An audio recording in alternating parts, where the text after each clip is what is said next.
शेतकऱ्याकडून 2,20,000ची लाच, तहसीलदार एसीबीच्या जाळ्यात। राज्यात गेल्या काही दिवसात लाचलुचपत प्रतिबंधक विभागाने कारवाईचा धडाका लावला असून अनेक छोटे मोठे अधिकारी जाळ्यात अडकले आहेत। काही दिवसांपूर्वी परभणीच्या महिला क्रीडा अधिकाऱ्यांस लाच घेताना एसीबीकडून रंगेहात अटक करण्यात आली होती।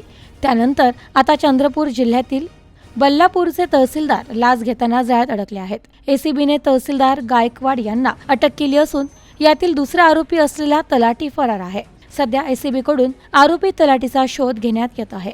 बल्लापूरचे तहसीलदार आणि त्यांचा सहकारी तलाठी असे दोघेही लाच प्रकरणात अडकले आहेत। फिर्यादीने स्वतःच्या शेतातील माती मुरमाचे उत्खनन केले होते, मात्र हे उत्खनन अनधिकृत असल्याचे सांगत संबंधित महसूल कर्मचाऱ्यांनी त्यांच्याकडे पैशांची मागणी केली। अनधिकृत गौण खनिज उत्खननाचे हे प्रकरण असून मिटविण्यासाठी लाच मागितली होती।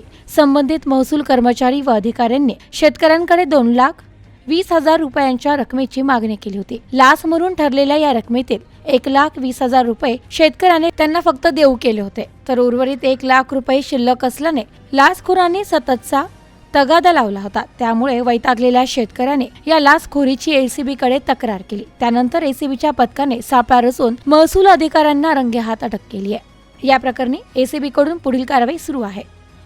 Bureau report, news today 24।